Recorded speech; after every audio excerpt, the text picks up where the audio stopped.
अहो हं. मला टेन्शन आलंय. अजून पण माईंने ते आव्हान स्वीकारल्यापासून काहीच प्रतिक्रिया नाही दिली आहे.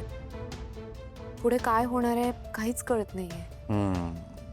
त्यांची प्रतिक्रिया महत्वाची आहे आपल्यासाठी. हो, म्हणजे आत्ता त्या काय विचार करत असतील हे जाणून घेणं महत्वाचं आहे ना. तुला काय वाटतं, त्यांनी हार मानली असेल? अजिबात नाही. त्या इतक्या सहजासहजी हार नाही मानणार. मी लहानपणापासून राहिली आहे त्यांच्याकडे, मी ओळखते त्यांना. त्या नक्कीच काहीतरी विचार करत असतील.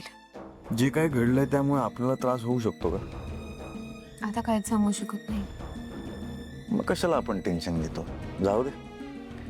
तसं नाही आहे, पण एखाद्या झोपलेल्या व्यक्तीला उठवणं खूप सोपं असतं, पण झोपेचं सोंग करणाऱ्या व्यक्तीला उठवणं खूप अवघड असतं.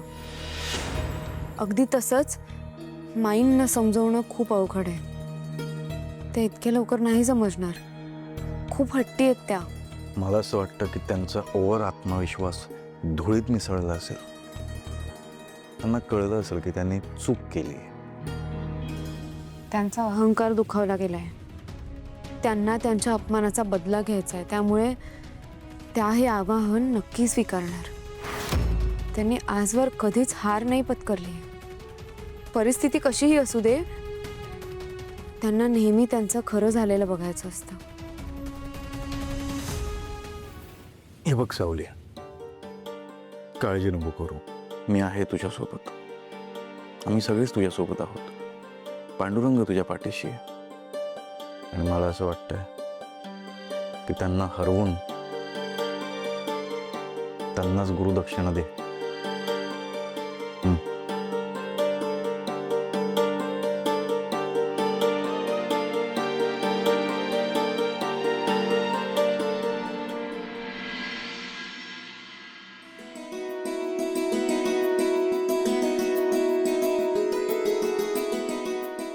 अमृता कुठे? माहित नाही, त्या सकाळपासून दिसल्याच नाहीत मला. अच्छा, कमाल आहे. आल्या. तुझ्याचबद्दल विचारत होते. कुठे होतीस? अमृता, काय झालं बाळा? ठीक आहेस ना? नाही, तू अपसेट दिसतेस जरा. कुणी काय बोललं का तुला? राजकुमारनी काही? आई, मला कळत नाही मी या गोष्टीवर किती विश्वास ठेवू, पण म्हणजे आज पहाटे माझ्या स्वप्नात आपली कुलदेवी आली होती आणि ती म्हणाली की मी तुझ्या ओटीत एवढं मोठं सुख टाकलं आणि तू मात्र मला विसरलीस, मला भेटायला सुद्धा आली नाहीस. म्हणजे देवी तुझ्या स्वप्नात आली आणि तिच्यापाशी तिने स्वतःने तुला बोलवलंय? मला असं वाटतं जायलाच हवं. कारण खरं सांगू, माझ्या सुद्धा मनात येऊन गेलं होतं एकदा की एकदा जाऊन ये देवीपाशी. तिच्यामुळे हे सगळं घडलंय. आपल्या घरात इतक्या वर्षानंतर पाळणा हलणार आहे. आपल्या घराचं गोकुळ होणार आहे. हे सगळं तिच्यामुळे. देवी, माझ्या पुढच्या पिढीला सुखरूप ठेव. तुझे असेच आशीर्वाद असू देत. नक्की सांग. हो बाई, देवीने बोलवलंय ना, मग तुम्ही नक्की जा. ऐक ना, मी तुला सगळी तयारी करून देतेच, पण या अशा अवस्थेत तुला जाता येईल? त्रास होणार नाही ना? वहिनी, तुम्ही काळजी घ्या स्वतःची. आणि मला तर वाटतंय तुम्ही लवकरात लवकर निघायला हवं, कारण तुमचा 6वा महिना चालू आहे आता. हो, पण मला तुझी भैरवीजींबरोबरची जुगलबंदी ऐकायला थांबायचं होतं सावली. वहिनी, ते आता होणार आहे की नाही मला माहित नाही. तुम्ही प्लीज त्यासाठी थांबू नका. हे महत्वाचं आहे. तुमचं जाणं महत्वाचं आहे. कुलदेवीने स्वतःहून स्वप्नात येऊन तुम्हाला बोलवलंय. तुम्ही प्लीज लवकरात लवकर जा. आणि जर का जुगलबंदी झालीच तर त्याचे सगळे डिटेल्स मी तुला फोनवर कळवेन. मग तर झालं. कसलं टेन्शन घेतेस उगाच? आणि मी सांगते ना, जर का झालीच ना जुगलबंदी, तर हिचा सच्चा सूरज जिंकेल. बरं ऐक, एकटी जाऊ नकोस, राजकुमारला बरोबर घेऊन जा. हो, सांगितलंय मी यांना, ते येणार आहेत. अरे वा. मी काय म्हणते, आता बाहेर जाताच आहात तुम्ही, तर 1-2 दिवस आणखीन जाऊन या, फिरून ये कुठेतरी. तुला सुद्धा बरं वाटेल.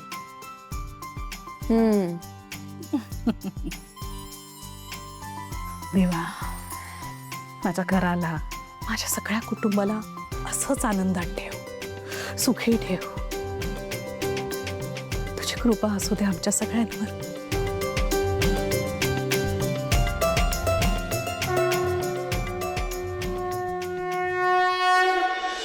तिलोत्तमा, त्या भैरवीचं काही कळलं का पुढे? म्हणजे मी न्यूज चेक करतोय, काही अंदाजच येत नाहीये. मी तुम्हाला सांगू, या पोरीचं काय चाललं ते मला कळत नाही. हिनी का म्हणून आव्हान स्वीकारलं?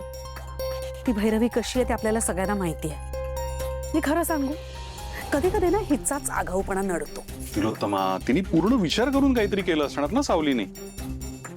तिलोत्तमा, तुझ्याशी बोलतोय मी, तुझं काय चाललंय फोन मध्ये? अमृता आणि राजकुमार चाललेत ना आपल्या कुलदेवतेच्या दर्शनाला.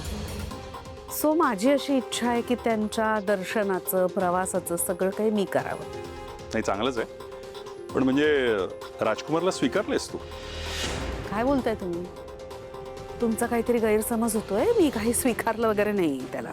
पण मग बुकिंग का करतेस? असं म्हणतात की जर का कोणी कुलदैवतेच्या दर्शनाला जात असेल आणि आपला काही हातभार त्यात लागला तर आपल्यालाच मिळतं ना त्याचं पुण्य, म्हणून करते बुकिंग. ठीक आहे, मिळवूया पुण्य. तिलोत्तमा, जर मी तुला ओळखत नसतो ना तर हे सगळं खरं वाटलं असतं मला. अहो पण पुण्य मिळवते.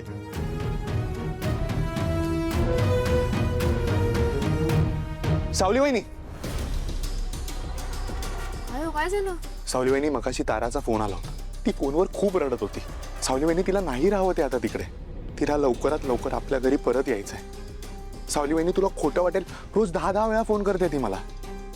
आणि मलाही आता असंच वाटतं की ताराने लवकरात लवकर आपल्या घरी परत यायला हवं. हे बघा सोम भाऊजी, मला तुमचं म्हणणं पटतंय, पण असं काही करून नाही चालणार ना. हो हो हो, मला मान्य आहे, काही करून अजिबात चालणार नाहीये. पण प्लीज माझी ना एक रिक्वेस्ट आहे, तू मॉम समोर शब्द टाक. मला खात्री आहे ती तुझं नक्की ऐकेल. हवं तर सावली वहिनी, मी तुझ्यासमोर हात जोडतो, प्लीज. नाही हो, काय करताय? मी तिलोत्तमा मॅडमचा मूड बघून बोलेन त्यांच्याशी, पण आता लगेच नाही बोलू शकत. कारण नुकताच सारंग सरांनी त्यांच्या पुढे विषय काढला होता तर त्या खूप चिडल्या आणि त्यांनी स्पष्टपणे नाही असं सांगितलंय. तर मी पुन्हा लगेच तो विषय काढला ना तर त्या आणखी संतापतील आणि तारा मॅडमच्या घरी येण्याचा मार्ग कायमचा बंद होईल. म्हणूनच म्हणते, मला थोडा वेळ द्या, मी बोलेन त्यांच्याशी. हो हो, ठीक आहे. सावलीवानी, भूकंप आलाय. भूकंप? मला तर इथे नाही जाणवला. इथे कसं जाणवेल? खाली आलाय. अरे बबलू, नीट सांग ना काहीतरी. महामाया आली. कोण? भैरवी माई. तुम्ही खाली जाऊ, मी बाकीच्यांना बोलून आणतो. हा, चला. चला.